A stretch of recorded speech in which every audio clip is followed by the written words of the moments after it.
Hello नमस्ते एस्लियंस, कैसे हैं आप सभी। मैं जिज्ञासा स्वागत करती हूं आप सभी का एएसएल की इस वन शॉट सीरीज में। और आज के सेशन में हम स्टार्ट करने वाले हैं चैप्टर 1 का वन शॉट रिवीजन। तो आइए स्टार्ट करते हैं हमारा आज का लेक्चर। हम रासायनिक अभिक्रियाएं एवं समीकरण। सबसे पहले हम देखेंगे कि रासायनिक अभिक्रियाएं और समीकरण। तो अभिक्रिया होगी तब समीकरण बनेगा ना, पर ये अभिक्रिया कब होती है, रासायनिक अभिक्रिया क्या होती है। तो बच्चों, जब भी हम हमारे आसपास में चीजों को देखते हैं तो हमेशा कुछ ना कुछ बदलाव होता रहता है। अब इनमें से कुछ बदलाव ऐसे होते हैं जो स्थायी होते हैं और कुछ बदलाव ऐसे होते हैं जो अस्थायी होते हैं। अस्थायी से मेरा मतलब है कि जैसे मान लो कि दूध का हमने दही बना दिया, तो उस दही से हम वापस से दूध नहीं बना सकते हैं। तो ये किस चीज का उदाहरण हुआ, ये स्थायी परिवर्तन का उदाहरण हुआ कि हाँ, आप वापस इसको चेंज नहीं कर सकते हो। तो यहाँ पर जो है जो आपका चेंज हुआ है वो कैसा हो गया है, परमानेंट हो गया है। लेकिन कुछ चीजें ऐसी होती हैं जो स्थायी नहीं होती है, अस्थायी होती है। जैसे पानी का भाप बनना, और पानी जो है भाप से वापस तरल रूप में आ सकता है। तो अलग अलग तरीके के परिवर्तन हम हमारे आसपास में देखते हैं। अब ऐसे परिवर्तन जिसमें आपके एक नए तरीके के पदार्थ का निर्माण हो रहा है। फॉर एन एग्जाम्पल मैंने आपको बोला है जैसे दूध का दही बनना। तो यहाँ पर हम देखते हैं कि दूध से दही बनने की जो प्रक्रिया है, तो उसमें जो हमें नया पदार्थ मिल रहा है जो क्या है, दही, उसके गुणधर्म दूध से बिल्कुल ही भिन्न है। तो ऐसे प्रक्रियाएं हमारे आसपास के अंदर, ऐसी प्रक्रियाएं जिसमें एक पदार्थ से दूसरे पदार्थ का निर्माण हो रहा है, और वो जो निर्माण हो रहा है उस पदार्थ की जो गुणधर्म है वो पिछले पदार्थ से बिल्कुल अलग है। तो ऐसे परिवर्तनों को हम क्या बोल देते हैं, ऐसे परिवर्तनों को हम रासायनिक परिवर्तन बोलते हैं। क्यों? क्योंकि यहाँ पे रासायनिक रूप से अंदर मॉलिक्यूलर लेवल पर जाकर के पदार्थों का जो कॉम्बिनेशन है, उनका आपस में जो अरेंजमेंट है वो चेंज हो जाता है, वो बदल जाता है, जिसके कारण हमें एक नया पदार्थ देखने को मिलता है जिसके बिल्कुल अलग ही गुणधर्म होते हैं। तो ऐसे परिवर्तन यहाँ पर परिवर्तन आएगा और इधर भी परिवर्तन आएगा, अभिक्रिया नहीं आएगा। ऐसे परिवर्तन जिसमें नए गुणों वाले पदार्थ का निर्माण होता है वह रासायनिक परिवर्तन कहलाते हैं। उदाहरण के लिए भोजन का पचना, श्वसन, लोहे पर जंग लगना। भाई लोहे पे जब जंग लगता है तो लोहा क्या करता है, अपने आसपास में मौजूद ऑक्सीजन और आर्द्रता के साथ में, मतलब जो पानी के मॉलिक्यूल हमारे आसपास में वातावरण में मौजूद है उनके साथ में अभिक्रिया करके फेरस ऑक्साइड डॉट NH2O बना लेता है, Fe2O3 डॉट NH2O, जिसके कारण ये नया पदार्थ जब बनता है तो इसके कारण क्या होता है, इसके जो गुणधर्म है उसमें बिल्कुल ही चेंज आ जाता है। जो नॉर्मल लोहा होता है, हमारा पुराना लोहा बहुत चमकदार हुआ करता था, मजबूत हुआ करता था, लेकिन जंग लगा लोहा क्या है, बहुत कमजोर होता है, रंग भी उसका भूरे रंग का हो जाता है। तो काफी सारे चेंजेस हमें यहाँ पर देखने को मिलते हैं।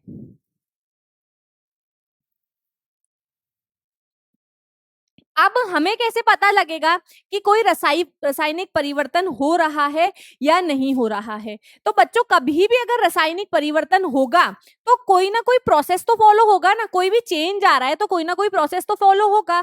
तो वह प्रक्रिया जिसके कारण रासायनिक परिवर्तन हो रहा है हम उसे रासायनिक अभिक्रिया कह देंगे। अब हमें कैसे पता लगेगा कि रासायनिक अभिक्रिया हो रही है या नहीं हो रही है। तो जब भी रासायनिक अभिक्रिया होती है उसके कुछ संकेत होते हैं, जिन संकेतों को देख करके हम ये पता लगा सकते हैं कि रासायनिक अभिक्रिया हो रही है और नए पदार्थ बन रहे हैं, मतलब रासायनिक परिवर्तन आ रहा है। किन कारकों से पता चलता है, जैसे पदार्थ की स्थिति में बदलाव आ जाता है। दूध से दही बन गया, दही गाढ़ा गाढ़ा है, दूध पतला था, तो स्थिति में ही बदलाव आ गया है। या फिर सॉलिड से गैस हो जाएगा, गैस से लिक्विड हो जाएगा। इस तरीके से पदार्थ का रंग बदल जाता है। इसका एक उदाहरण हम देखते हैं कि जब हम पोटेशियम डाइक्रोमेट को सल्फर डाइऑक्साइड से प्रवाहित कराते हैं तो यहाँ पर पोटेशियम डाइक्रोमेट का जो नारंगी रंग है वो हरे रंग में परिवर्तित हो जाता है। तो यहाँ पर से एक उदाहरण हम देख सकते हैं कि रंग का बदलना। कभी कभी ऐसा हो सकता है कि गर्मी तापमान बढ़ जाता है। जैसे कि जब हम जिंक धातुओं के ग्रैन्यूल्स को हम सल्फ्यूरिक एसिड में डालते हैं तो जिंक सल्फेट बनने लगता है और साथ में हाइड्रोजन गैस इवॉल्व होती है, और उसी के साथ में हम देखते हैं कि जो टेस्ट ट्यूब है उसका तापमान बढ़ जाता है, तो तापमान में वृद्धि आती है। उससे भी हमें पता लगा सकते हैं कि रासायनिक अभिक्रिया हो रही है। या फिर गर्मी का अवशोषण हो जाना, गर्मी का अवशोषण होना मतलब तापमान में कमी आना, तापमान कम हो रहा है। कुछ ऐसी अभिक्रियाएं भी होती है जिनको करने के लिए हमें तापमान देना पड़ता है, या फिर वो क्या करती है अपने आसपास के वातावरण से गर्मी सोख करके उस अभिक्रिया को कंप्लीट करती है। ऐसी कौन सी अभिक्रिया है? जब हम बेरियम हाइड्रोक्साइड को अमोनियम क्लोराइड के साथ में अभिक्रिया कराते हैं तो बेरियम क्लोराइड का निर्माण होता है और साथ में अमोनिया और पानी बनता है, और साथ ही साथ में जो तापमान है वो कम हो जाता है। उसी की तरह एक और देख सकते हैं कि गैस का विकास होना, तो यहाँ पर इसी के एग्जाम्पल में हम देख सकते हैं कि यहाँ पर जब हम जिंक धातु को सल्फ्यूरिक एसिड के साथ में अभिक्रिया करा रहे हैं तो तापमान में भी वृद्धि हो रही है और हाइड्रोजन गैस भी बाहर निकल रही है, गैस का विकास भी हो रहा है यहाँ से। लास्ट एक और पॉइंट क्या है कि प्रकाश का विकास होना। हो सकता है कभी कभी कुछ अभिक्रियाएं ऐसी होती है जिसके अंदर बहुत ज्यादा प्रकाश उत्पन्न होता है, जैसे किसी भी चीज का, कार्बन की चीज का दहन कर दो आप। जब आप कोक को ऑक्सीजन के साथ में दहन करते हो, जब आप कोक को जलाते हो, कोक का दहन करते हो जो कार्बन का ही एक रूप है, तो क्या होता है, बहुत ज्यादा प्रकाश उत्पन्न होता है। मैग्नीशियम रिबन को जब आप जलाते हो, उसका दहन करते हो तो भी बहुत ज्यादा प्रकाश उत्पन्न होता है। तो जब प्रकाश उत्पन्न हो रहा है तो उससे भी हम पता लगा सकते हैं रासायनिक अभिक्रिया हो रही है। या फिर कभी कभी अवक्षेपण का निर्माण भी होता है। अवक्षेपण मतलब जब आप किसी दो पदार्थों को मिलाते हो तो एक नए तरीके का पदार्थ मिलता है जो आपके उस विलयन में बिल्कुल अघुलनशील होता है या फिर पूर्ण तरीके से घुल नहीं पाता है, जिसके कारण वो ठोस रूप में नीचे आपका जो भी कंटेनर है उसमें बैठ जाता है। तो जो ठोस रूप का नया पदार्थ बन रहा है जो विलयन में अघुलनशील है, उसे ही हम अपक्षेप बोलते हैं। इसका उदाहरण क्या हो जाएगा? जब हम लेड नाइट्रेट को पोटेशियम आयोडाइड के साथ में इसकी अभिक्रिया कराते हैं तो हमें लेड आयोडाइड मिलता है जो पीले रंग का अवक्षेप होता है, और साथ ही में पोटेशियम नाइट्रेट का भी निर्माण होता है। तो ये कुछ संकेत हैं जिनके कारण हमें पता लग सकता है कि रासायनिक परिवर्तन आ रहा है या फिर रासायनिक अभिक्रिया हो रही है। अब यहाँ पर ये जो रासायनिक अभिक्रियाएं हैं, इनको आपने देखा होगा कि मैंने कुछ स्पेशल तरीके से लिखा है। मैं बोल तो क्या रही हूं, पोटेशियम डाइक्रोमेट। मतलब अगर मैं इस वाली इक्वेशन को लिखना चाहूं तो मैं क्या लिखूंगी कि पोटेशियम, इसको ऐसे लिखना पड़ेगा, जब potassium dichromate, when potassium dichromate. अच्छा, हमें हिंदी में लिखना है ना, तो हम हिंदी में लिख देते हैं कि जब पोटेशियम डाइक्रोमेट सल्फर डाइऑक्साइड के साथ में अभिक्रिया करता है, जब पोटेशियम डाइक्रोमेट सल्फर डाइऑक्साइड के साथ में अभिक्रिया करता है तो क्रोमियम सल्फेट का निर्माण करेगा। ऐसे अगर मैं इसको लिखने लगूं कि जब पोटेशियम डाइक्रोमेट, तो इस तरीके से जब मैं इसको लिखने लगूंगी तो बहुत ज्यादा लंबा प्रोसेस बन जाएगा, है ना। तो हम क्या चाहेंगे, हम चाहेंगे कि यहाँ पर जो हम इंफॉर्मेशन दे रहे हैं उसको किसी छोटे रूप में दे पाए ताकि टाइम भी बचे और ज्यादा से ज्यादा इंफॉर्मेशन भी हम दे पाए। तो कभी भी कोई रासायनिक अभिक्रिया होती है तो हम उसे रासायनिक समीकरणों के रूप में दर्शाते हैं। अब जब भी हम रासायनिक अभिक्रिया का रासायनिक समीकरण लिखेंगे तो रासायनिक समीकरण लिखने के लिए कुछ बातें होती है जो हमें ध्यान रखनी पड़ेगी। फॉर एन एग्जाम्पल, अगर मैं बोल रही हूं कि मैंने जिंक धातु की अभिक्रिया सल्फ्यूरिक एसिड से करवाई है तो मुझे क्या मिलेगा, मुझे जिंक सल्फेट मिलेगा और साथ ही साथ मुझे हाइड्रोजन भी मिलेगा, है ना। तो यहाँ पर हम देख रहे हैं कि कुछ पदार्थ तो ऐसे हैं जो अभिक्रिया में भाग ले रहे हैं और कुछ पदार्थ ऐसे हैं जो अभिक्रिया के फल स्वरूप एज अ रिजल्ट हमें मिल रहे हैं। तो ऐसे पदार्थ जो अभिक्रिया में भाग लेते हैं उन्हें हम अभिकारक कहते हैं, और ये अभिकारक जो है किसी भी समीकरण के बाईं ओर लिखे जाते हैं, किसी भी समीकरण के बाईं ओर लिखे जाते हैं। और वो पदार्थ जो अभिक्रिया के फल स्वरूप हमें प्राप्त होते हैं उन्हें हम उत्पाद बोलते हैं, रिएक्टेंट्स बोलते हैं, जिन्हें हम दाईं ओर लिखते हैं। अब और ये जो हमने पूरी चीज लिखी है, इस रासायनिक अभिक्रिया को जो हमने छोटे फॉर्म में लिखा है, इसी को हम बोलते हैं रासायनिक समीकरण। इसी चीज को हम बोलते हैं रासायनिक समीकरण। अब रासायनिक समीकरण भी अलग अलग प्राप्त तरीके के होते हैं। यहाँ पर आपको शब्द समीकरण भी देखने को मिल जाएगा कि जहां पर मैं लिख रही हूं कि जिंक धातु प्लस सल्फ्यूरिक एसिड, तो अगर मैं इसी चीज को सेम ऐसे लिखूंगी तो ये क्या कहलाएगा, ये भी रासायनिक समीकरण है, पर ये शब्द रासायनिक समीकरण हो जाएगा। यहां पर हमें मिल रहा है zinc sulphate plus hydrogen gas.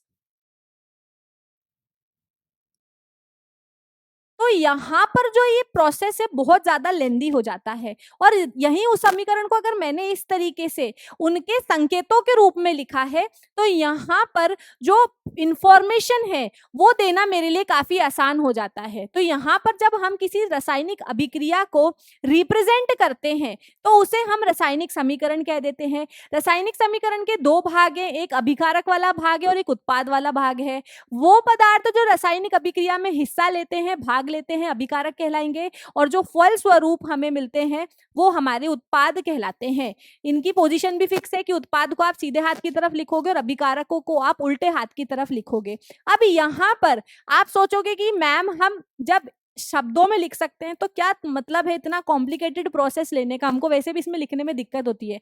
तो बच्चों जब आप इनको संकेतों के रूप में लिखते हो तो काफी ज्यादा समय बचता है और बहुत ज्यादा आसान होता है इस तरीके से किसी भी इंफॉर्मेशन को शो करना, रिप्रेजेंट करना। यहाँ पर हम और भी ज्यादा चीजें बता सकते हैं। फॉर एन एग्जाम्पल, जो हमने जिंक धातु ली थी उसकी अवस्था क्या है, वो हमने ठोस अवस्था में ली थी। तो यहाँ पर हम लिख देंगे कि जो जिंक धातु हमने इस्तेमाल की है वो ठोस रूप में थी। तो इसी समीकरण के द्वारा हम यहाँ पर सिर्फ एक चिन्ह लगा करके जो आपके पदार्थ और जो आपके अभिकारक है उनकी अवस्थाओं को भी दर्शा सकते हैं, और क्या क्या कंडीशंस जरूरी थी उन कंडीशंस को भी आप एरो के ऊपर नीचे लिख करके दर्शा सकते हो। यहाँ पर हमारा सल्फ्यूरिक एसिड लिक्विड अवस्था में था, जिंक सल्फेट जो हमारा बना है ये सॉलिड अवस्था में बनता है, और यहाँ पर जो आपका हाइड्रोजन गैस है वो गैस के रूप में बाहर चले जाता है।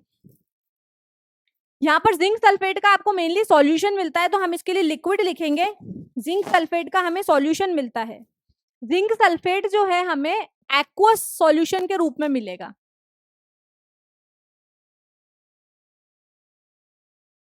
है ना, पानी में घुला हुआ इसका थोड़ा सॉल्यूशन मिलता है।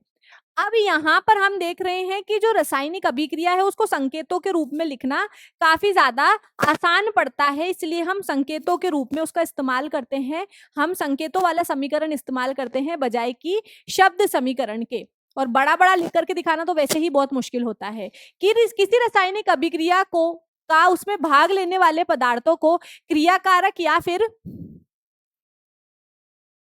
उत्पाद नहीं अभिकारक बोलेंगे, और प्रतीकों तथा सूत्रों के माध्यम से संक्षिप्त प्रदर्शन करना रासायनिक समीकरण कहलाता है।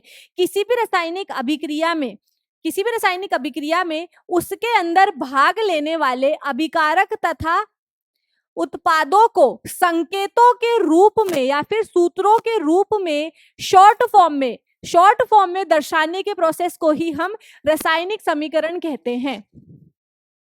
ठीक है, तो यहाँ पर आप इस चीज के लिए ये वाली डेफिनेशन भी लिख सकते हो या फिर ये वाली डेफिनेशन भी लिख सकते हो कि वह समीकरण जो किसी रासायनिक अभिक्रिया को अभिकारकों तथा उत्पाद के संकेतों व सूत्रों की सहायता से संक्षेप में प्रदर्शित करती है वही हमारी रासायनिक समीकरण कहलाती है।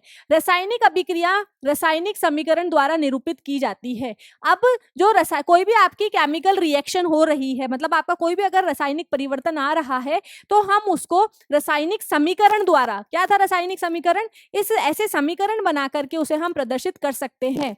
रासायनिक समीकरण में तत्वों के प्रतीक या अभिकारक और उत्पादकों के रासायनिक सूत्र तो लिखते ही हैं, साथ में उनकी भौतिक अवस्था भी लिख सकते हैं, लिखते हैं ना। देखो यहाँ पर हमने सूत्र से माध्यम से जिंक लिख दिया है, जिंक की अवस्था क्या थी, ठोस अवस्था थी, तो नीचे लिख दिया मैंने यहाँ पर। रासायनिक अभिक्रिया में आवश्यक परिस्थितियां जैसे ताप, दाब, उत्प्रेरक आदि को तीर के निशान के ऊपर या नीचे लिखा जाता है। जैसे आपने देखा होगा छोटी क्लासेस के अंदर कि जब आप फोटोसिंथेसिस का, प्रकाश संश्लेषण का, जब आप रासायनिक अभिक्रिया लिखते हो तो आप तीर के ऊपर सूर्य के प्रकाश में और नीचे क्लोरोफिल लिखते हो। या फिर जैसे आप हाइड्रोजनेशन करते हो, आपने हाइड्रोजनेशन की प्रक्रिया पढ़ी थी जिसके अंदर हम निकल उत्प्रेरक का उपयोग करते हैं, तो वहां पर हमने क्या करा था, एरो के ऊपर निकल रख देते हैं, ठीक है। तो इस तरीके से, या फिर अल्कोहल से कार्बो ऑक्सिलिक बनाने की जो प्रक्रिया है उसके अंदर हम पोटेशियम डाइक्रोमेट का इस्तेमाल करते हैं, तो वो भी हम एरो के ऊपर या नीचे लिख करके प्रदर्शित कर सकते हैं कि कितने तापमान पे यह अभिक्रिया हो रही है, कितने दाब पर यह अभिक्रिया हो रही है। तो उन चीजों को भी हम एरो के ऊपर या नीचे लिख करके दर्शा सकते हैं, जिससे टाइम भी बचता है और बहुत ज्यादा छोटे फॉर्मेट में बहुत ज्यादा इंफॉर्मेशन हम कन्वे कर सकते हैं, आगे बता सकते हैं। संतुलित रासायनिक समीकरण। अब जो रासायनिक समीकरण है वो जरूरी नहीं है कि संतुलित हो, जैसे हम यहां पर एग्जाम्पल के रूप में देखेंगे। यहां पर हम एग्जाम्पल लेंगे कि हाइड्रोजन जब ऑक्सीजन के साथ में अभिक्रिया करेगा तो क्या बनाएगा, जल बनाएगा, है ना। यहाँ पर क्या बनाएगा, ये जल बनाएगा। तो हम यहाँ क्या देख रहे हैं, अभिकारक साइड के अंदर और उत्पाद साइड के अंदर, है ना, अ से अभिकारक, उ से उत्पाद। यहाँ पर हाइड्रोजन की संख्या कितनी है, 2 है।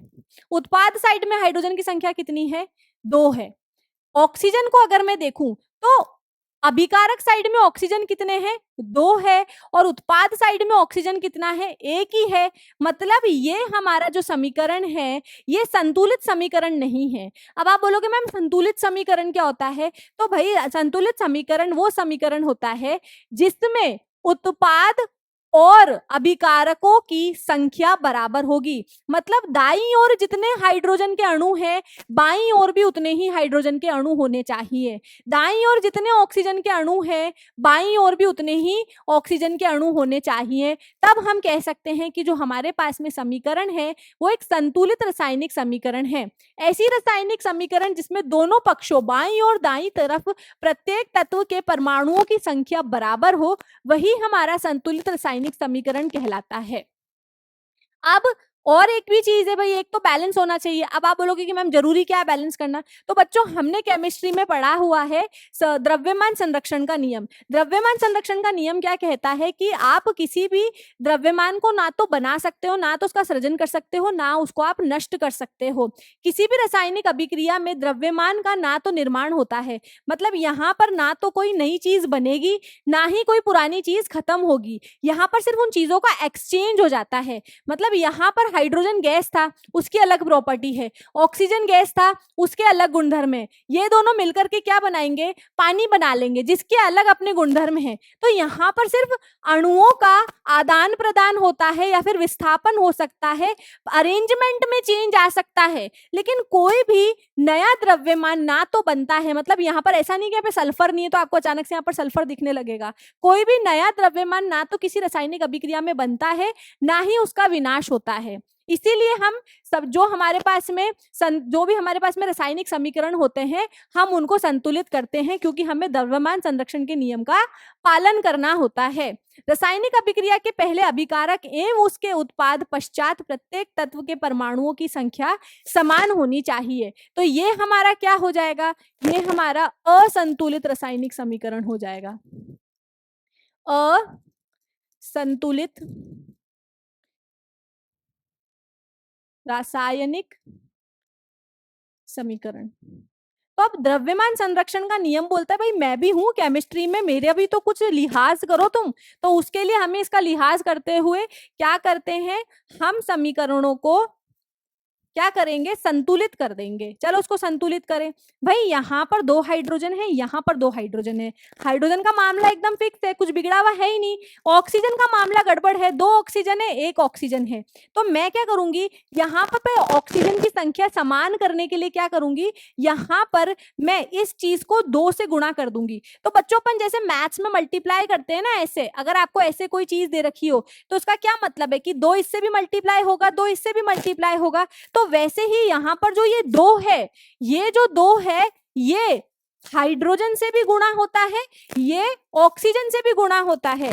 तो जैसे ही यहाँ पर 2 आया, ऑक्सीजन तो खुश कि हाँ भाई मेरे को भी न्याय मिल गया, मैं भी दोनों साइड बराबर बराबर हो गई हूं।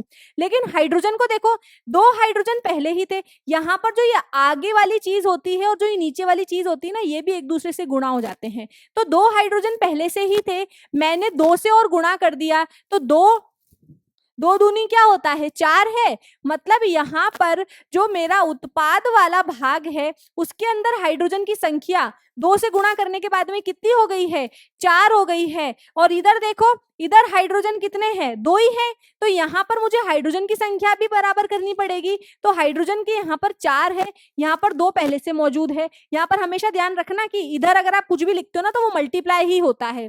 तो यहाँ पर हाइड्रोजन की संख्या को बराबर करने के लिए, 2 को 4 बनाने के लिए मैं क्या करूंगी, यहाँ पर मैं हाइड्रोजन को 2 से गुणा कर दूंगी। मतलब यहाँ पर हाइड्रोजन कितने हैं, 4 है, ऑक्सीजन कितने हैं, 2 है। यहाँ पर हाइड्रोजन कितने हो गए, 4, और ऑक्सीजन कितने हो गए, 2। तो इसी तरीके से हम रासायनिक समीकरणों को संतुलित रखते हैं ताकि द्रव्यमान संरक्षण का नियम जो है उसकी पालना होती रहे। यहाँ पर आप कुछ और एग्जाम्पल भी देख सकते हो। जैसे यहाँ पर अगर मैं देखूं, आप जब लोहे को पानी के साथ में अभिक्रिया कराते हो तो आपको क्या मिल रहा है, फेरस ऑक्साइड, फेरस ऑक्साइड, साथ में हाइड्रोजन गैस। अब देखो यहां पर फेरस कितना है, 1 है, यहां कितना है, 2 है। कौन, फेरस। यहां देखो हाइड्रोजन कितने हैं, 2 है, यहां पर हाइड्रोजन कितने हैं, 2 है, चलो बैलेंस है।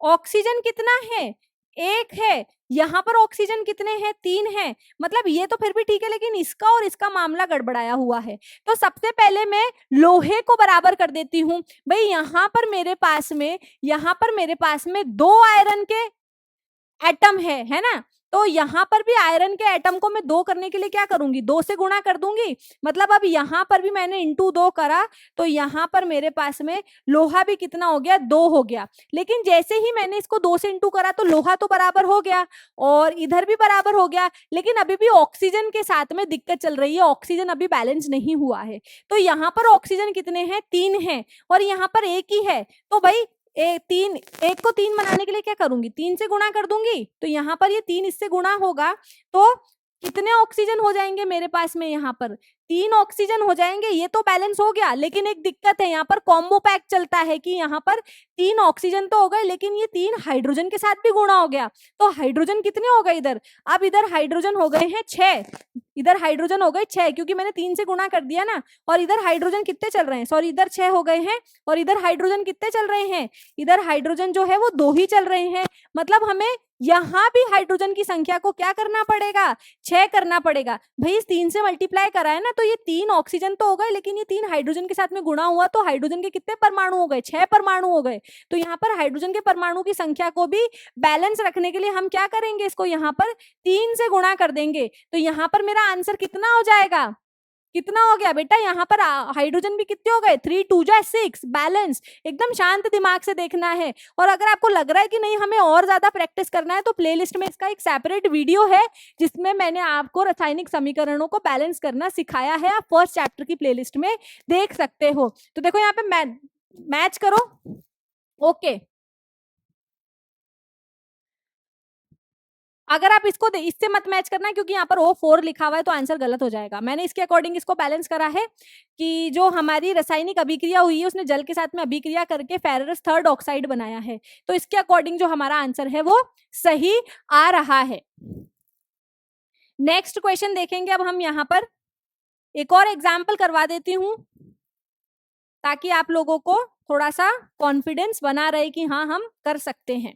जैसे हम यहाँ पर एक एग्जाम्पल देखेंगे कि जब हमने कार्बन को ऑक्सीजन के साथ में अभिक्रिया कराई तो हमें क्या मिल गया, CO2।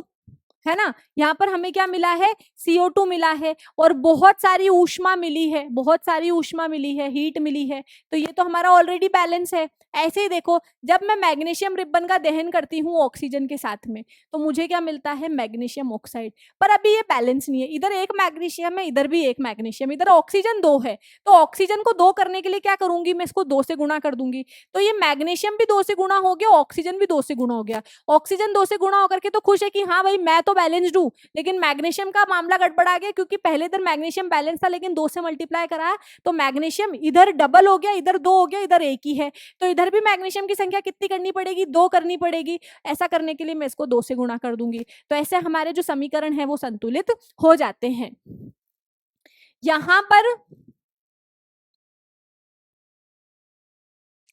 यहाँ पर आप इस एग्जाम्पल को बच्चों कंसीडर ना करें, क्योंकि यहाँ पर इंफॉर्मेशन सब जगह अलग अलग लिखी हुई है, तो आप लोग कंफ्यूज हो जाओगे।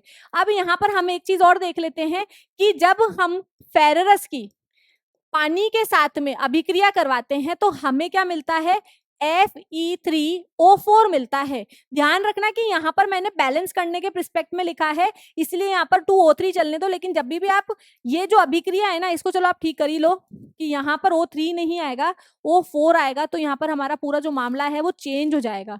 इसीलिए मैं इसको वापस आपको इधर बैलेंस करके दिखा देती हूँ। यहाँ पर क्या बनेगा, हमें यहाँ पर मिलेगा साथ में हाइड्रोजन। तो यहाँ पर 3 है, इधर 3 हो जाएगा। हाइड्रोजन कितने हैं, 2 है, इधर भी हाइड्रोजन कितने हैं, 2 है।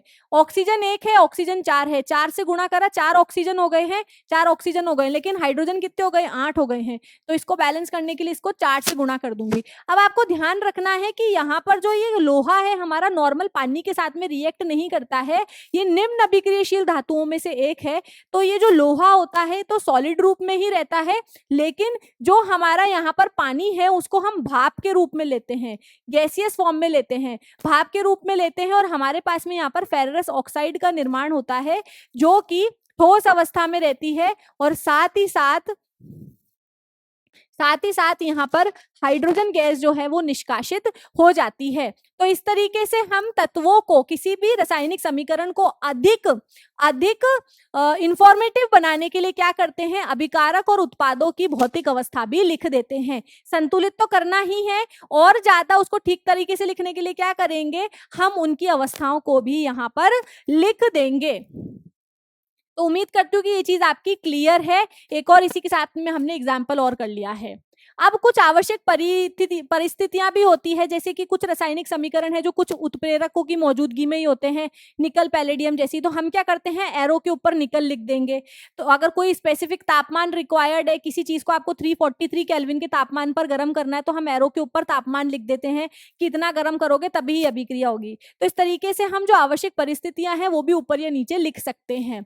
अब हम जब देखते हैं कि रासायनिक अभिक्रियाएं हो रही है, तो ये रासायनिक अभिक्रियाएं अलग अलग प्रकार की होती है।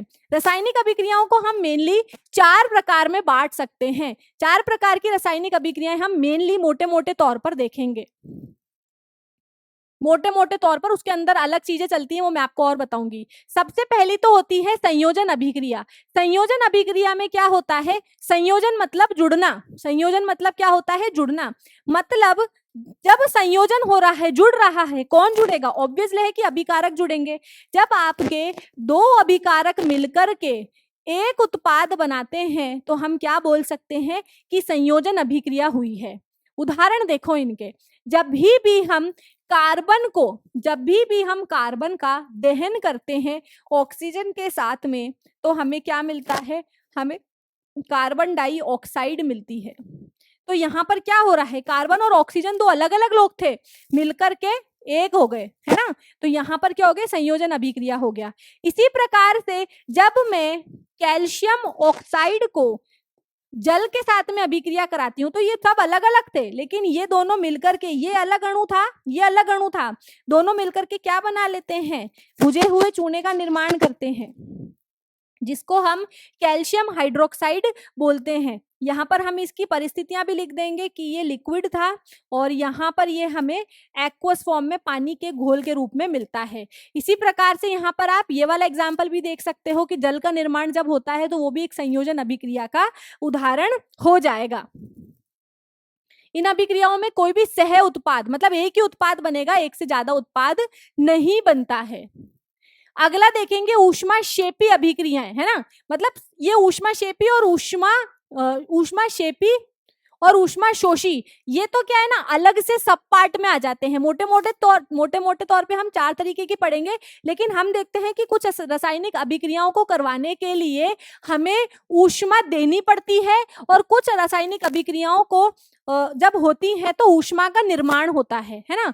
तो ऐसी रासायनिक अभिक्रियाएं जब वो होंगी तो आपको क्या क्या देखने को मिलेगा कि टेम्परेचर भी बढ़ रहा है। मतलब जैसे मैं जिंक को, अभी हमने एग्जाम्पल देखा था कि जब मैं जिंक को सल्फ्यूरिक एसिड के साथ में अभिक्रिया करवाती हूँ तो ये क्या बना रहा है, ये जिंक सल्फेट बना रहा है, और क्या बना रहा है साथ में ये हाइड्रोजन गैस बना रहा है, और तापमान में वृद्धि हो रही है। तो ये अभिक्रिया जब हो रही है तो तापमान बढ़ रहा है, जिसके कारण मैं क्या कह दूंगी कि ये आपका किसका एग्जाम्पल हो जाएगा, ये आपका ऊष्माक्षेपी अभिक्रिया का भी उदाहरण हो सकता है, हो जाएगा, मतलब ऊष्माक्षेपी अभिक्रिया। तो ऐसी रासायनिक अभिक्रियाएं जो जब होंगी तब ऊष्मा का उत्सर्जन करेंगी तो उन्हें हम ऊष्माक्षेपी अभिक्रियाएं कह देंगे। उदाहरण के तौर पर आप देख सकते हो कि प्राकृतिक गैस को जब हम जलाते हैं तो यहाँ पर हमें कार्बन डाइऑक्साइड मिल रहा है और हमें पानी मिल रहा है, और साथ ही साथ में बहुत ज्यादा हीट एनर्जी भी मिलती है। इसी तरीके से श्वसन भी एक ऊष्माक्षेपी अभिक्रिया है। जब भी श्वसन होता है तो हीट जनरेट होती है ना, गर्मी जनरेट होती है, जिसकी वजह से ये भी एक ऊष्माक्षेपी अभिक्रिया का उदाहरण हो जाएगा। जब आप शरीर में मौजूद ग्लूकोज को ऑक्सीकृत कराते हो तो कार्बन डाइऑक्साइड और पानी और ऊष्मा बनता है ना। इसको पढ़ा होगा ना आपने बायोलॉजी में, एरोबिक रेस्पिरेशन के अंदर। आगे चलेंगे, नेक्स्ट टॉपिक देखते हैं हम, वियोजन अपघटन। वियोजन या अपघटन, देखो एक मैंने आपको बताया है संयोजन मतलब जुड़ना, वियोजन या अपघटन क्या होता है, टूटना। तो संयोजन अभिक्रिया का उल्टा हो जाएगा आपका अपघटन या वियोजन अभिक्रिया। वियोजन अभिक्रिया में क्या होता है, आपके पास में एक अभिकारक होता है और ये दोनों टूट करके क्या करते हैं, ये दोनों टूट करके दो अलग अलग उत्पाद दे देंगे। आपके पास में एक अभिकारक होता है और एक अभिकारक टूट करके दो अलग अलग उत्पाद देता है, तो वो आपका वियोजन या अपघटन अभिक्रिया का उदाहरण हो जाएगा। जैसे कि आप देख लो कि अगर मेरे पास में सिल्वर ब्रोमाइड है तो ये सिल्वर ब्रोमाइड क्या करता है, इस सिल्वर ब्रोमाइड को सूर्य के प्रकाश में जब रखा जाता है तो ये क्या करता है, ये टूट जाता है, इसका सिल्वर अलग हो जाता है और ब्रोमाइड अलग हो जाता है। अब इसको बैलेंस कर लेंगे, 2 ब्रोमाइड है तो इधर 2 लगाएंगे और इधर भी 2 लगा देंगे तो बैलेंस हो जाएगी। तो यहाँ पर हम क्या देख रहे हैं, ये हमारी वियोजन अभिक्रिया या फिर अपघटन अभिक्रिया का उदाहरण हो गया कि एक अभिकारक टूट करके 2 उत्पाद आपको दे रहा है। इसी तरीके से आप ये भी देख सकते हो, सिल्वर क्लोराइड के साथ में भी यही होता है। ये भी सूर्य के प्रकाश में क्या करता है, ये भी सूर्य के प्रकाश में टूट जाता है और दूसरा रंग का हो जाता है, इसका रंग में परिवर्तन आ जाता है। तो यहाँ पर ये भी हमारे पास में वियोजन अभिक्रिया का उदाहरण हो गया है। तो बच्चों आप देखोगे कि किसी भी चीज को तोड़ने के लिए हमें कुछ ना कुछ ऊर्जा देनी पड़ती है, कोई भी चीज पड़े पड़े नहीं टूटती है। अब इसी चीज को, किसी भी चीज को वियोजित करने के लिए हम ऊर्जा 3 रूपों से दे सकते हैं। या तो ऊष्मीय वियोजन बोल सकते हैं, या तो आप लाइट दो, जैसे यहाँ पर हमने सूर्य का प्रकाश दिया है, तो जब हम ऊष्मा द्वारा किसी एक अभिकारक को तोड़ करके उसको 2 उत्पादों में जनरेट करेंगे तो हम क्या बोल देंगे कि यहाँ पर ऊष्मीय वियोजन हो रहा है, क्योंकि हमने प्रकाश के माध्यम से उस अभिकारक को तोड़ा है। या फिर आप वैद्युत वियोजन कर सकते हो, जैसे H2O को तोड़ दो आप, जब H2O से आप विद्युत पास कराते हो, जब आप जल से इलेक्ट्रिसिटी पास कराओगे तो आपको क्या मिलेगा, आपको एक इलेक्ट्रोड पे हाइड्रोजन मिलेगा, दूसरे इलेक्ट्रोड पर ऑक्सीजन मिलेगा, है ना। तो ये क्या हो जाएगा, ये आपका विद्युत वियोजन का एग्जाम्पल हो जाएगा। क्यों? क्योंकि यहाँ पर पानी जो एक अभिकारक था उसको हमने इलेक्ट्रिसिटी देकर के दो अभिकारकों में, सॉरी दो उत्पादों में तोड़ दिया है। इसी तरीके से प्रकाशीय, सॉरी हाँ, एक तो प्रकाशीय वियोजन हो जाएगा जिसमें आप लाइट दे रहे हो, और ऊष्मीय वियोजन में आप क्या दोगे, गर्मी दोगे, गर्म करोगे, है ना। सॉरी मैंने पहले उल्टा बोल दिया था। प्रकाशीय वियोजन में आप प्रकाश देते हो और ऊष्मीय वियोजन के अंदर आप क्या देते हो, गर्मी देते हो, हीट देते हो। अब ऐसी ऐसी अभिक्रियाएं जिनमें आपको अभिकारकों को तोड़ने के लिए ऊष्मा या फिर प्रकाश या फिर विद्युत ऊर्जा देनी पड़ रही है, ऐसी आवश्यकता होती है, उन्हें हम क्या बोल देते हैं, उन्हें हम ऊष्मा शोषी अभिक्रिया बोल देते हैं। मेनली यहाँ पर हम ऊष्मा शब्द का इस्तेमाल करेंगे कि ऐसी अभिक्रियाएं जिनमें अभिकारकों को तोड़ने के लिए या फिर किसी भी अभिक्रिया को कराने के लिए हम ऊष्मा का इस्तेमाल कर रहे हैं, तो वो हमारी ऊष्मा शोषी, शोषण कर रही है ना, यूज कर रही है, ऊष्मा शोषी अभिक्रिया कहलाएगी। अब यहाँ पर हम किसी भी अपघटन या वियोजन अभिक्रिया करवाने के लिए आपको कोई ना कोई ऊर्जा चाहिए होगी। वो ऊर्जा आप प्रकाश के रूप में दे सकते हो, ऊष्मा के रूप में दे सकते हो, या फिर विद्युत के रूप में दे सकते हो। यहाँ पर एक एग्जाम्पल तो हमने देख लिया है कि प्रकाश के माध्यम से हम कैसे तोड़ सकते हैं। प्रकाश के माध्यम से हम जो हमारे अभिकारक हैं उनको उत्पादों में कैसे तोड़ सकते हैं, और विद्युत के माध्यम से भी हम पानी को दो भागों में तोड़ सकते हैं। उसके अलावा हम एक एग्जाम्पल और देखेंगे जिसमें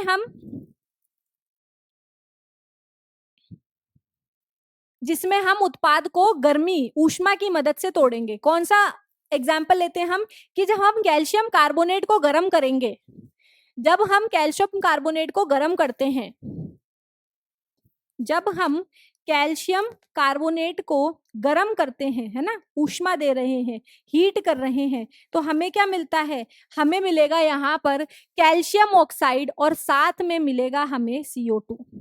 ठीक है, तो यहाँ पर भी क्या हो रहा है, अपघटन हो रहा है। यहाँ पर भी क्या हो रहा है, अपघटन हो रहा है। ये अपघटन किसकी मदद से हो रहा है, गर्म करना, ऊष्मा की मदद से हो रहा है। यहाँ पर भी अपघटन हो रहा है, किसकी मदद से हो रहा है, विद्युत की मदद से हो रहा है, इसलिए हम इसको विद्युत अपघटन बोल देंगे। यहाँ पर भी अपघटन अभिक्रिया है, लेकिन यहाँ पर जो अपघटन हो रहा है वो प्रकाश की वजह से हो रहा है, इसीलिए हम इसे क्या बोल देंगे, हम इसे प्रकाशीय वियोजन अभिक्रिया बोल देंगे। इसी तरीके से आप कुछ और एग्जाम्पल भी लिख सकते हैं, जैसे पोटेशियम क्लोरेट, जैसे कि पोटेशियम क्लोरेट को जब आप तोड़ते हो, जब आप पोटेशियम क्लोरेट को मैंगनीज डाइऑक्साइड की प्रेजेंस में गर्म करते हो, तो इससे आपको क्या मिलेगा, इससे आपको क्या मिलेगा, इससे आपको पोटेशियम क्लोराइड मिल जाएगा। और साथ ही में आपको, एक सेकेंड, यहाँ पर 2 नहीं आएगा, है ना, आपको पोटेशियम क्लोराइड मिल जाएगा और साथ ही साथ आपको क्या मिलेगा, आपको ऑक्सीजन गैस मिल जाएगी। अब इसको बैलेंस करते हैं हम, 3 है इधर 2 है, तो भाई 3 और 2 दोनों एक दूसरे की टेबल में तो आते नहीं, इसलिए मैं क्या करूंगी, इसको 3 से गुणा कर दूंगी तो 6 हो जाएंगे यहाँ पर, और इसको 2 से गुणा कर दूंगी तो 6 ऑक्सीजन हो जाएंगे। अब इधर पोटेशियम 2 हो गए, क्लोरीन भी 2 हो गए, इसको 2 से मल्टीप्लाई करूंगी तो ये बैलेंस भी हमारे पास में हो जाएगा। इसी तरीके से आप देख सकते हो कि मैंने यहाँ पर इसको गर्म किया इसलिए डेल्टा का साइन लगाया है। तो इस तरीके से आप सारी अभिक्रियाओं को बता सकते हो। एक उदाहरण और क्या लिख सकते हो, इससे एग्जाम में बहुत ज्यादा क्वेश्चन पूछा भी जाता है कि जब आप लेड नाइट्रेट को गर्म करते हो तो क्या मिलता है। भाई जब हम लेड नाइट्रेट को गर्म करेंगे तो हमें लेड मोनोऑक्साइड मिलेगा, लेड ऑक्साइड मिलेगा, साथ में यहाँ पर नाइट्रोजन डाइऑक्साइड बनेगी, और साथ ही साथ में यहाँ पर ऑक्सीजन गैस भी निकलेगी। यहाँ पर ये पीले रंग का बनता है तो हम इसे पीला लिख देंगे, और जब यहाँ पर ये नाइट्रोजन गैस निकलती है बाहर तो भूरे रंग के धुएं में निकलती है। यहाँ पर आपको जब ये नाइट्रोजन गैस निकलेगी बाहर तो आपको भूरे रंग का धुआं दिखेगा। तो यहाँ पर पूछ लेते हैं कि जब आप लेड नाइट्रेट को गर्म करते हो तो भूरे रंग का जो धुआं निकलता है वो किसका होता है, तो हमें याद रखना है कि नाइट्रोजन ऑक्साइड का होता है, नाइट्रोजन डाइऑक्साइड का यहाँ पर हमें धुआं देखने को मिलता है।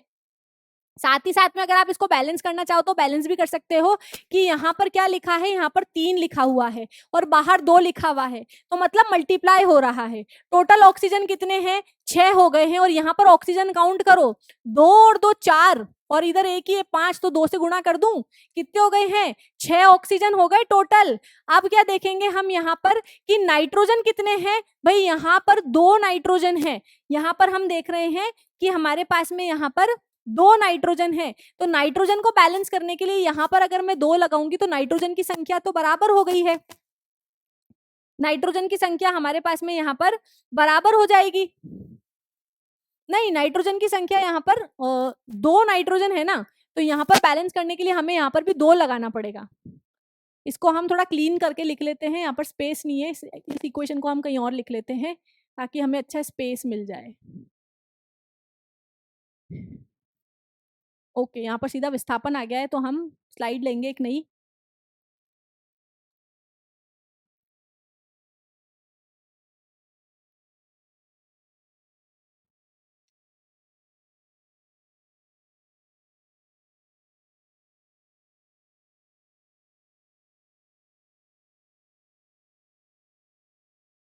ठीक है, तो यहाँ पर हम एक एग्जाम्पल देखेंगे जिसमें हम इक्वेशन को बैलेंस भी करेंगे। हमने कहा है कि लेड नाइट्रेट को जब गर्म करते हैं तो क्या मिलता है, भाई लेड नाइट्रेट को गर्म कर रहे हैं हम,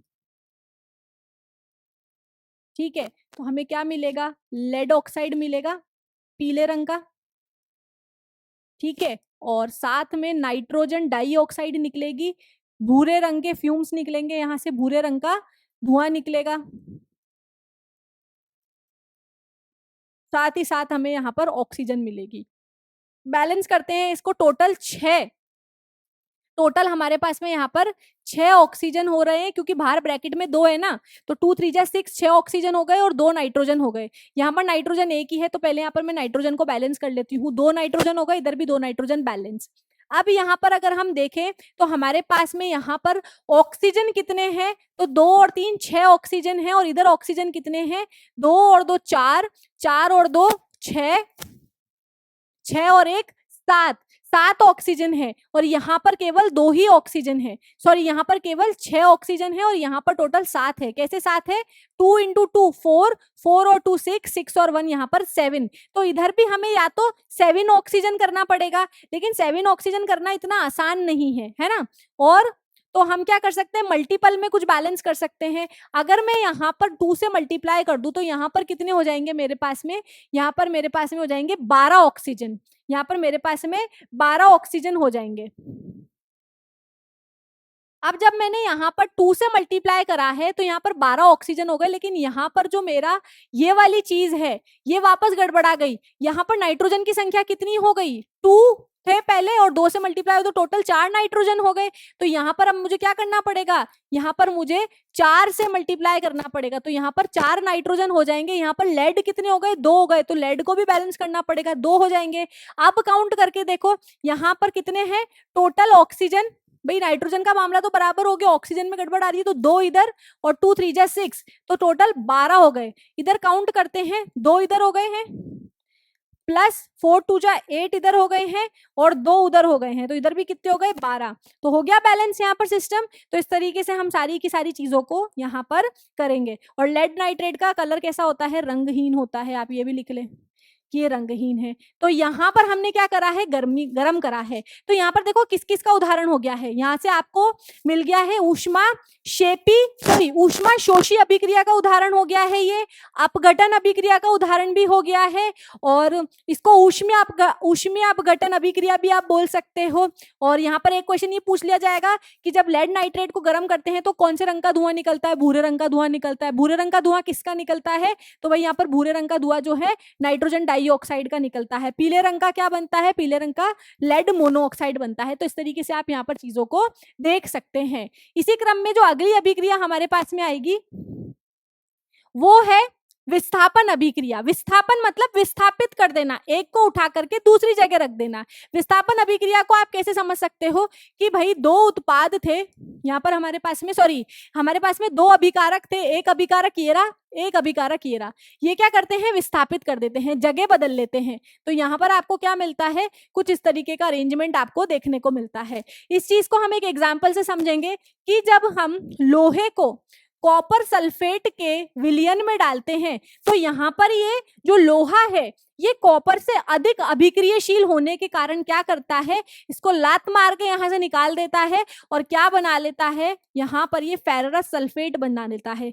क्यों बना लेता है, क्योंकि जो फेररस है वो कॉपर से अधिक अभिक्रियशील है, तो जो ताकतवर है उसी की चलती है, इसलिए इसने उसको भगा दिया और यहाँ पर जो कॉपर है हमारे पास में अलग मिलता है। तो इस तरीके से आप ये एग्जाम्पल भी देख सकते हो।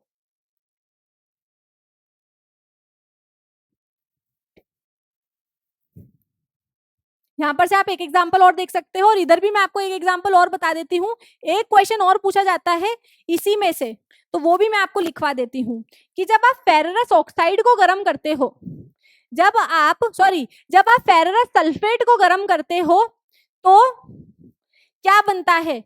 ये भी आपका एक अपघटन ऊष्मीय अपघटन का उदाहरण हो जाएगा कि जब मैं फेररस सल्फेट को गर्म कर रही हूं तो क्या बनेगा। मैं आपको बता दूं कि जो फेररस सल्फेट है ये हरे रंग का होता है, ग्रीन कलर का होता है, क्योंकि इसके अंदर डॉट, इसमें पानी के अणु भी मौजूद होते हैं। तो सबसे पहले क्या होता है, जब हम इसको गर्म करते हैं तो इसमें से एक्चुअली में यहाँ पे सिर्फ FeSO4 लिख रखा है, लेकिन असल में क्या होता है, ये ऐसा होता है FeSO4.7H2O, है ना। ये सबसे पहले जब हम इसको गर्म करते हैं तो ये FeSO4 बन जाता है और पानी के अणु निकल जाते हैं। तो यहाँ पर ये पूरा ग्रीन कलर का होता है, तो सबसे पहले इसके पानी के अणु निकलते हैं और ये कैसा हो जाएगा, यहाँ पर व्हाइट कलर का हो जाएगा। फिर ये और गर्म होता रहता है ना फेररस सल्फेट, तो क्या होगा, इसका जो ग्रीन कलर है ये गायब होने लगता है और ये क्या कर लेगा, यहाँ पर ये जब इसको और गर्म करती रहूंगी ना मैं, तो यहाँ पर क्या करेगा, ये यहाँ पर ये फेररस ऑक्साइड बना लेगा जो भूरे रंग की होती है।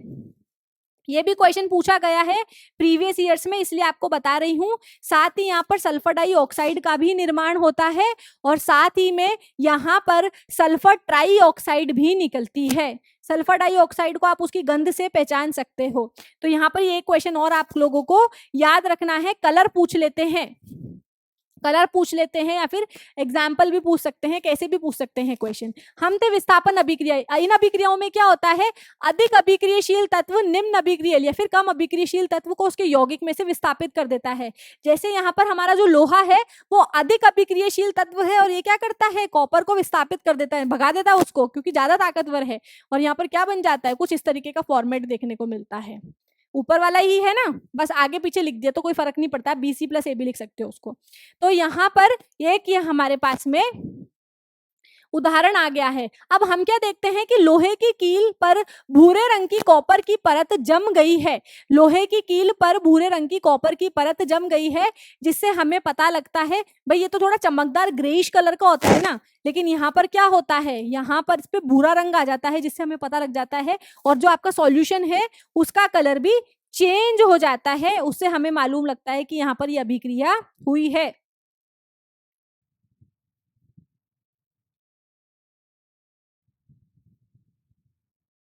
यहाँ पर हम कलर भी मेंशन कर लेंगे। यहाँ पर ये भूरे रंग का होता है, किस रंग का होता है, ये ब्लू कलर का सॉल्यूशन होता है और यहाँ पर ये हमें ब्राउन कलर का मिलेगा, तो सॉल्यूशन का कलर भी चेंज हो जाता है। तो यही हमारा विस्थापन अभिक्रिया का उदाहरण हो जाएगा।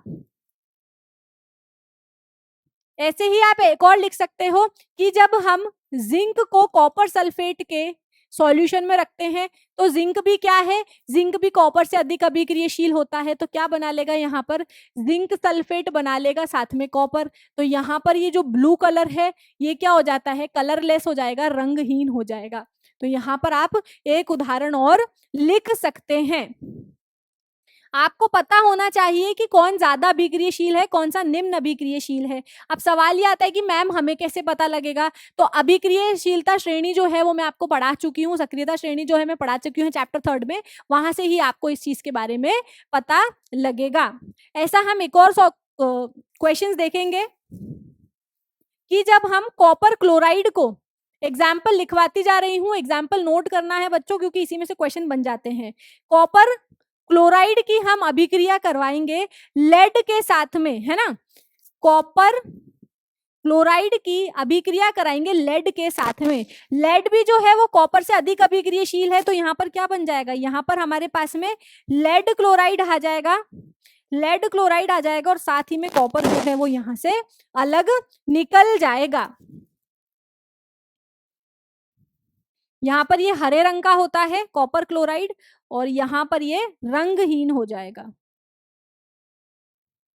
कलर के बेसिस पे क्वेश्चन पूछे जाते हैं, इसलिए हमें ध्यान रखना है। इसी तरीके से जब हम सिल्वर नाइट्रेट को, जब हम सिल्वर नाइट्रेट की अभिक्रिया कराएंगे किसके साथ में, कॉपर के साथ में, तो यहाँ पर कॉपर जीत जाता है, यहाँ पर कॉपर अधिक अभिक्रियाशील है। यहाँ पर कॉपर को जब मैं सिल्वर नाइट्रेट के साथ में अभिक्रिया कराऊंगी तो एटलीस्ट कॉपर सिल्वर से तो ज्यादा अभिक्रियाशील है, इसलिए यहाँ पर आपको कॉपर नाइट्रेट देखने को मिलेगा, यहाँ पर आपको कॉपर नाइट्रेट देखने को मिलेगा और साथ ही में आपको सिल्वर जो है वो अलग दिखेगा। यहाँ पर ये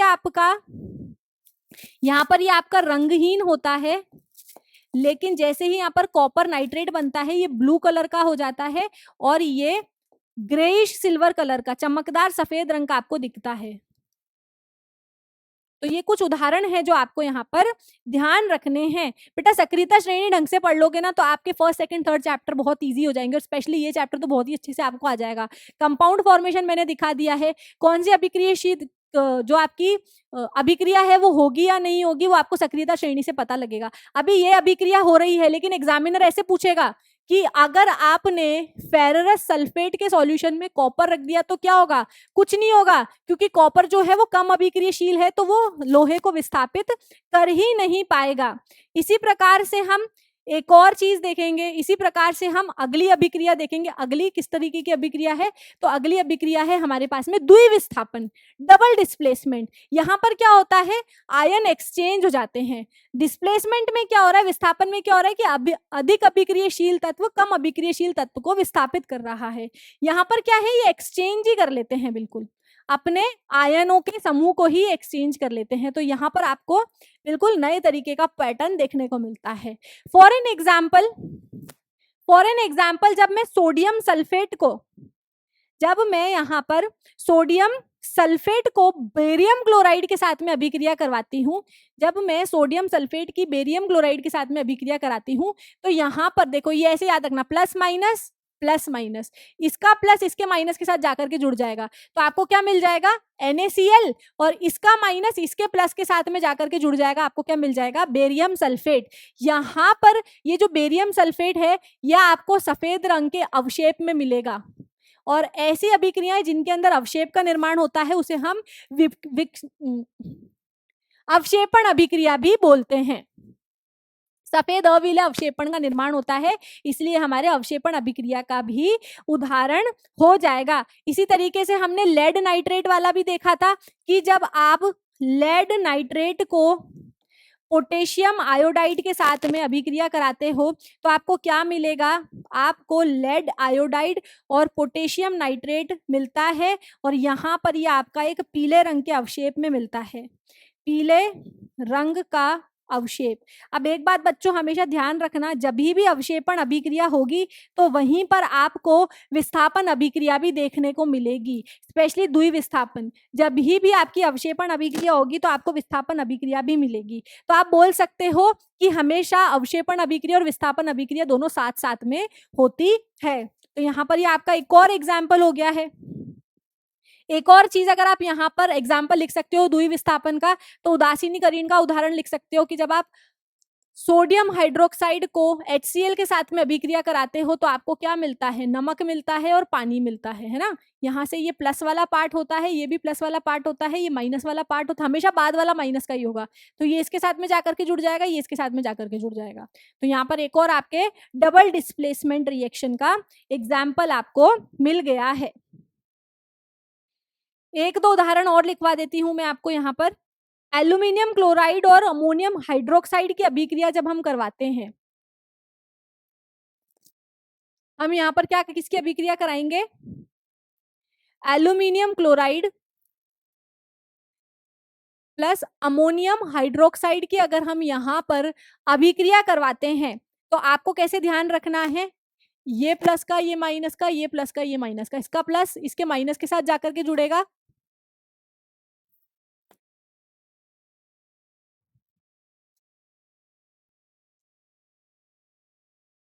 यहाँ पर इसका जो प्लस है ये इसके माइनस के साथ में जाकर के जुड़ेगा और इसका प्लस इसके माइनस के साथ में। तो यहाँ पर हमें क्या मिलेगा, यहाँ पर हमें मिलेगा एल्यूमिनियम हाइड्रोक्साइड। अब एल्यूमिनियम हाइड्रोक्साइड को ऐसे लिखेंगे, ये कैसे पता लगेगा, तो बच्चों आपको उसके लिए कंपाउंड फॉर्मेशन वाला वीडियो देखना पड़ेगा, उसमें आपको पूरा मैंने एक्सप्लेन किया हुआ है।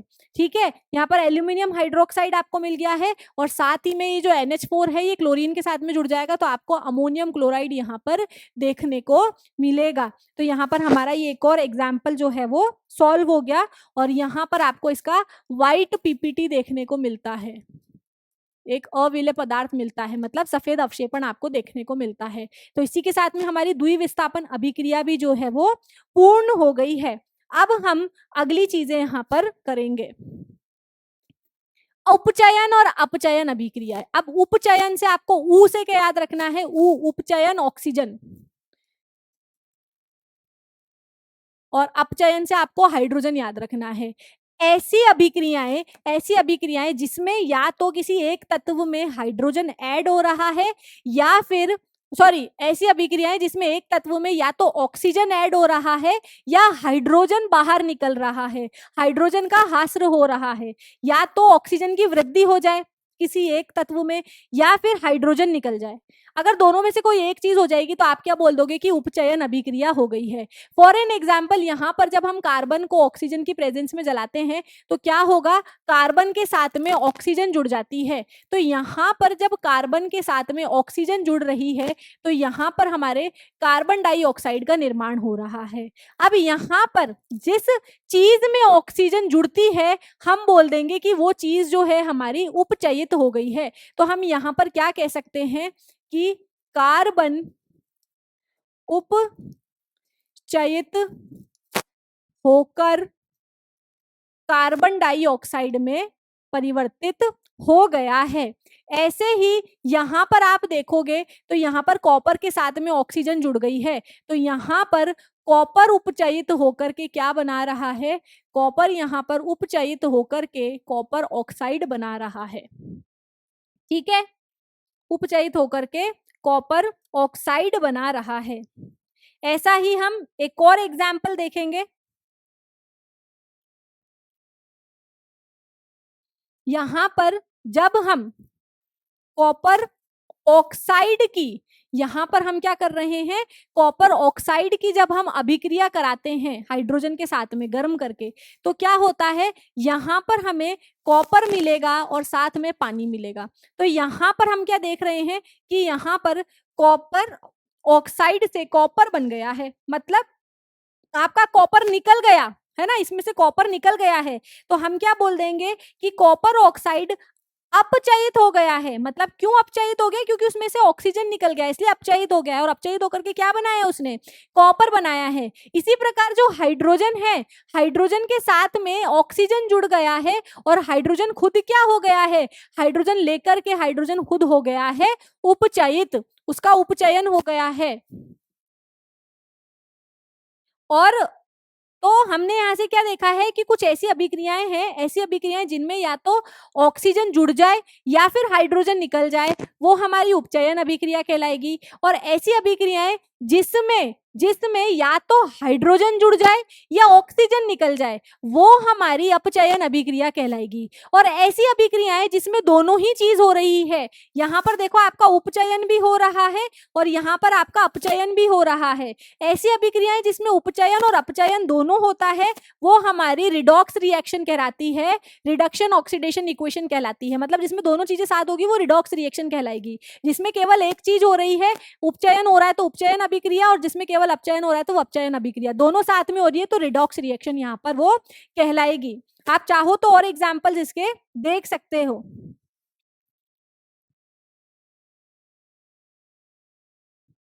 एक और एग्जाम्पल हम देख लेते हैं कि जब हम सल्फाइड गैस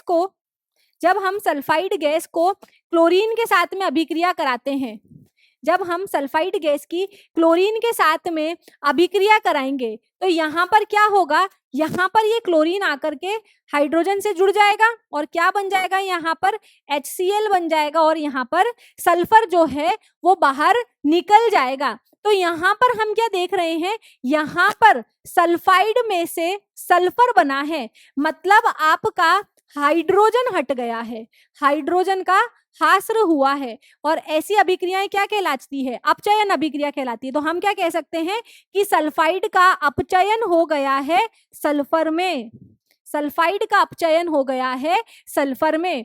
अब ऐसे ऐसे तत्व या फिर ऐसे पदार्थ जो ऑक्सीजन देते हैं वो क्या कहलाते हैं, वो ऑक्सीकारक कहलाते हैं।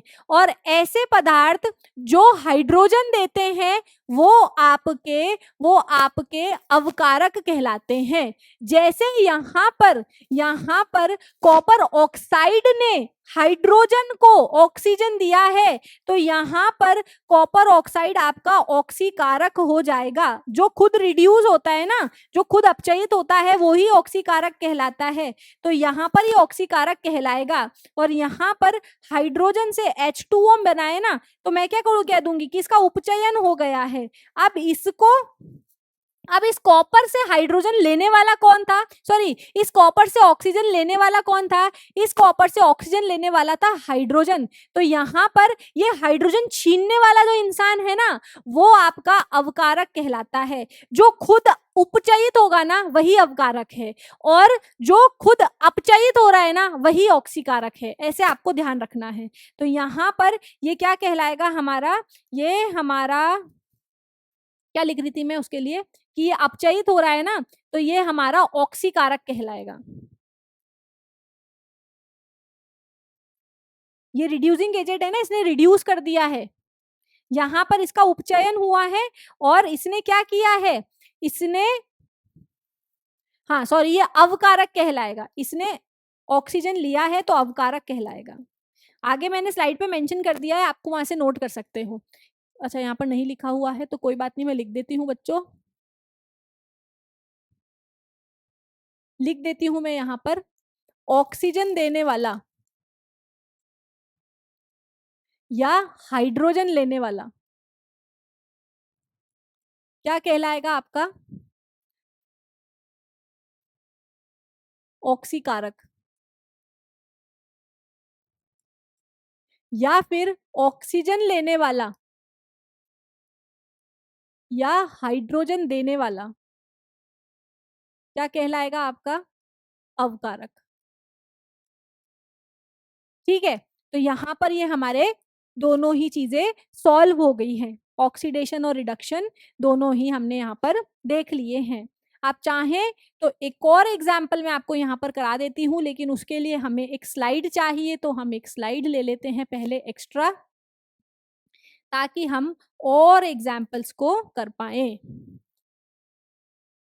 एक दो एग्जाम्पल और करवा देती हूँ, इसमें से पहचानना सीखेंगे।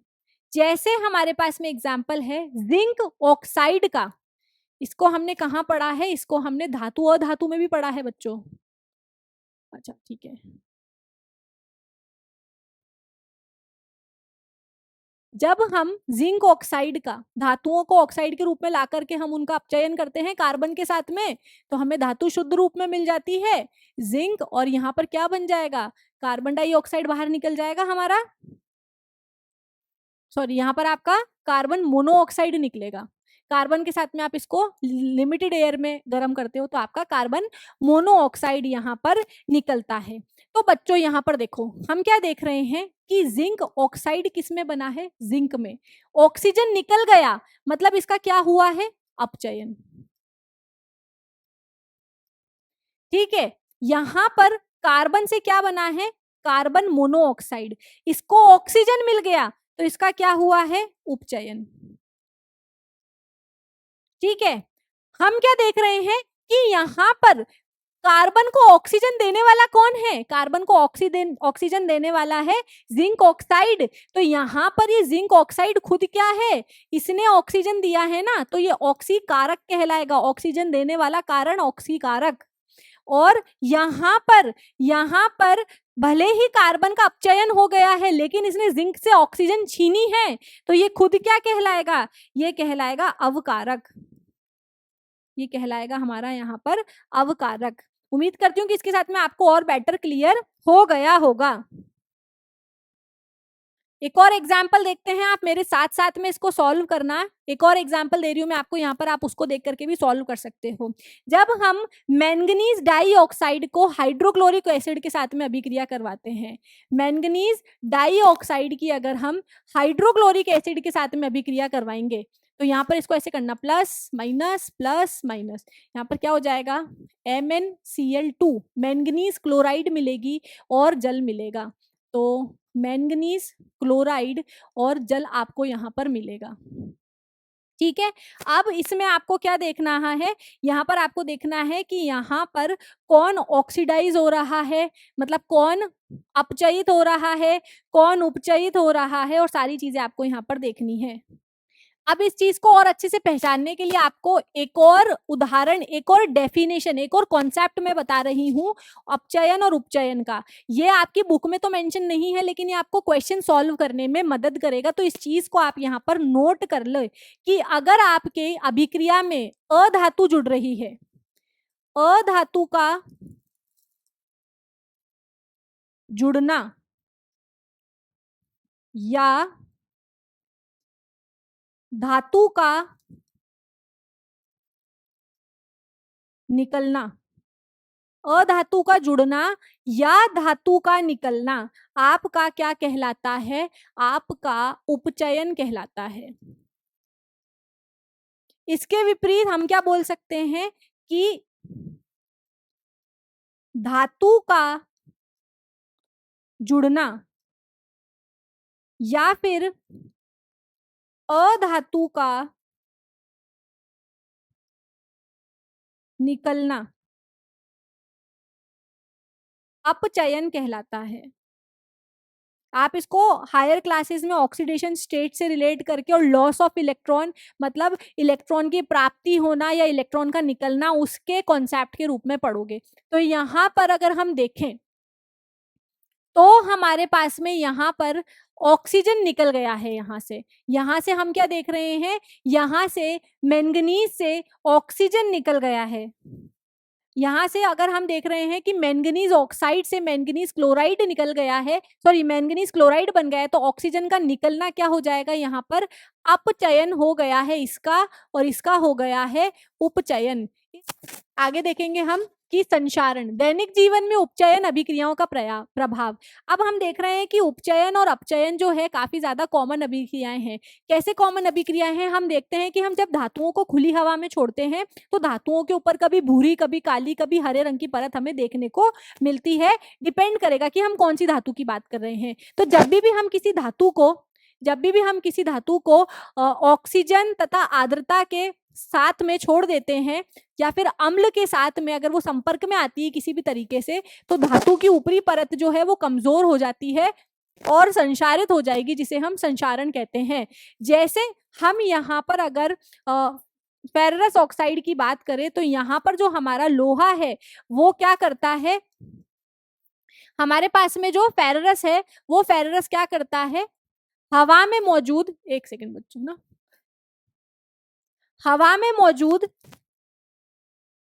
ऑक्सीजन और पानी के साथ में अभिक्रिया करके, हवा में मौजूद ऑक्सीजन और पानी के साथ में अभिक्रिया करके वो फेरस ऑक्साइड .NH2 बना लेता है, जिसको हम जंग भी बोलते हैं। जिससे क्या होता है? लोहे के जो गुणधर्म है वो कमजोर हो जाते हैं, लोहा कमजोर हो जाता है। इसी तरीके से जो कॉपर है वो अपने आसपास में मौजूद कार्बन डाइऑक्साइड के साथ में अभिक्रिया करके कॉपर कार्बोनेट बना लेता है, और उसके ऊपर हरे रंग की परत जो है वो चढ़ जाती है, जिससे उसकी जो चमक है वो फीकी पड़ जाती है।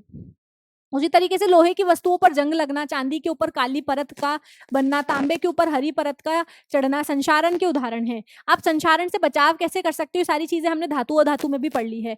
संचारण से बचाव करने के लिए हम यशद लेपन कर सकते हैं। यशद लेपन क्या है? जिंक की कोटिंग, जिंक की परत चढ़ाना, जिंक की परत चढ़ाना, वही आपका यशद लेपन कहलाता है, गैल्वेनाइजेशन बोलते हैं। पेंट कर सकते हो और इन मेथड से, या फिर विद्युत लेपन, या फिर आप किसी एक धातु के ऊपर, जैसे जिंक की धातु के ऊपर कभी कभी टिन की परत चढ़ा दी जाती है, क्योंकि टिन जो है वो कम अभिक्रियशील होता है, तो एक धातु पर किसी कम अभिक्रियशील धातु की परत चढ़ा करके भी आप उसे संक्षारण से बचा सकते हो। तो ये तो हो गई धातुओं की बात। इसी तरीके से कुछ खाने भी होते हैं हमारे, खाना जो हमारा खाना होता है वो क्या होता है, ऑक्सीजन की मौजूदगी में पड़ा पड़ा खराब हो जाता है। सब्जी सुबह बनाई है, शाम तक उसमें से गंध आने लगती है। तो यहाँ पर होता क्या है, खाने में मौजूद जो तेलीय और वसा युक्त, यहाँ पर खाने में मौजूद जो फैट और ऑयल होते हैं वो वायु के संपर्क में आकर के ऑक्सीडाइज हो जाएंगे, उपचयित हो जाएंगे, और उनके उपचयित होने से क्या होता है, उनके स्वाद और गंध में परिवर्तन आ जाता है, और इसे ही हम विकृत गंधिता कहते हैं। विकृत गंधिता रोकने के लिए आप क्या कर सकते हो, ऑक्सीकारकों का इस्तेमाल कर सकते हो, प्रति ऑक्सीकारकों का। वायुरोधी बर्तन में, एयर टाइट कंटेनर में रख सकते हो आप चीजों को, और वायु के स्थान पर आप नाइट्रोजन गैस भर सकते हो, जैसे चिप्स के पैकेट में भरी हुई आती है, या फिर फ्रिज में रख सकते हो ताकि वो जल्दी से खराब ना हो। तो ये कुछ हमारे कॉन्सेप्ट्स थे जिसकी मदद से हम विकृत गंधिता को रोक सकते हैं।